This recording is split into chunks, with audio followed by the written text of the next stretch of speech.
Hi there. Welcome to the world of stories. Quite often, there are times in our lives when we just want to give up everything and move into a recluse. In extreme cases, people even want to give up their lives. But tell me something. Is giving up a solution to all problems? Certainly not. As they say, every cloud has a silver lining. This means, after all the problems that we may face in our lives, there comes a time when we emerge as stronger and braver individuals. Our friends and dear ones who stay by us through thick and thin help us come out of most difficult situations. And that is the way of life. Today, this is what we shall learn in our story, The Last Leaf. But before I tell you more about it, let me introduce you to its writer. Now the writer, William Sidney Porter, or as popularly known as O. Henry, was born on the 11th of September 1862. He was an American short story writer. He usually wrote stories about the everyday lives of ordinary people in New York City in a very glamorous way. His stories often had surprising endings. Although initially this style of writing earned him name, it also brought him a lot of criticism after the trend had passed. From December 1903 to January 1906, O. Henry produced a story every week for the New York World, and he also wrote for magazines. His initial books included Cabbages and Kings, The 4,000,000, The Trimmed Lamp, and Heart of the West. 3 collected volumes appeared after his death: Sixes and Sevens, Rolling Stones, and Waifs and Strays. Later, 7 fugitive stories and poems, O. Henriana, Letters to Lithopolis, Postscripts, and O. Henry Encore were published. The Last Leaf is a short story that was published in 1907 in his collection, The Trimmed Lamp and Other Stories. Now, this is a story about an old artist who saves the life of a young artist dying of pneumonia by giving her the will to live. Let's read the story and understand what changes her mind. The Last Leaf by O. Henry. Sue and John C., 2 young artists, shared a small flat. The flat was on the 3rd story of an old house. Johnsy fell very seriously ill in November. She had pneumonia. She would lie in her bed without moving, just gazing out of the window. Sue, her friend, became very worried. She sent for the doctor. Although he came every day, there was no change in Johnsy's condition. One day the doctor took Sue aside and asked her, "Is anything worrying Johnsy?" "No," replied Sue, "but why do you ask?" The doctor said, "Johnsy, it seems, has made up her mind that she is not going to get well. If she doesn't want to live, medicines will not help her."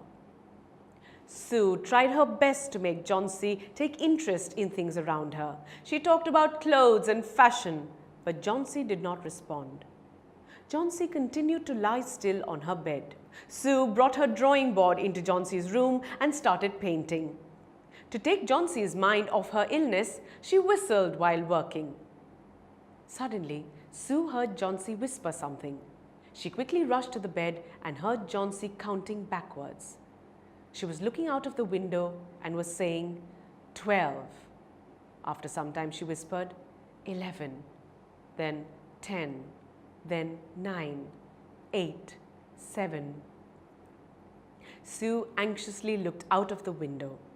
She saw an old ivy creeper climbing halfway up the brick wall opposite their window. Now, this seems to be quite a sad story. I wonder why such a young artist wanted to die so soon. Before we ponder on that, let me explain to you what we just read. So the story is centered on Sue and Johnsy, 2 young artists who live and work together. They share a small flat on the 3rd story of an old house. When winter came, Johnsy fell grievously ill with pneumonia. She didn't show any chances of improvement and kept looking out of her window all the time. The doctor who visited her told Sue that the only way Johnsy would recover was if she decided to live. He said that if she herself didn't want to live, then even the medicines wouldn't work. The only reason she wouldn't regain her health was simply because she didn't want to. Now, isn't that sad? Naturally, Sue, being such a dear friend, couldn't allow Johnsy to die so easily. So she tried many things to convince her friend to live again. She did many things to recreate Johnsy's interest in the things that were around her. But Johnsy was unresponsive to every attempt that Sue made to cheer her up. Then one day, Sue heard Johnsy whisper something. So she immediately rushed to her side. She heard Johnsy count the falling leaves from the ivy creeper outside her window. Then Johnsy made a very strange declaration. She said that when the last leaf fell to the ground, she would die. Isn't that a very disheartening thing to say?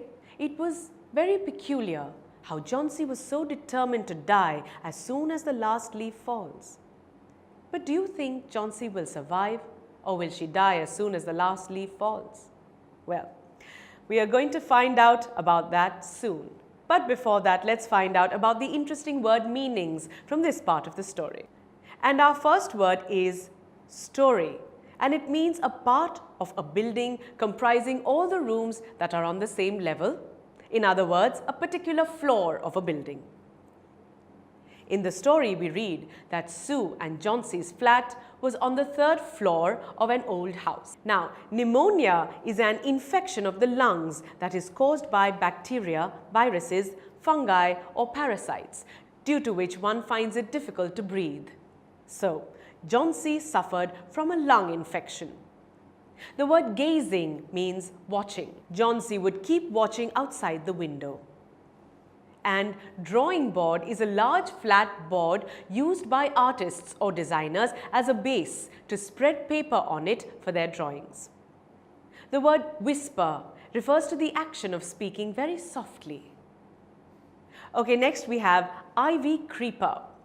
Now, a creeper is a plant that grows along the ground or up a building by slowly spreading out, and ivy is a type of creeper. Next, shedding its leaves means leaves falling off due to natural causes like change in the season. And finally, draw the curtain means to close the curtains by pulling them together. With that, we have discussed all the significant words and phrases from the first part of the story. TutorMate. For more amazing video lectures, download the free app on the Apple App Store or Google Play Store.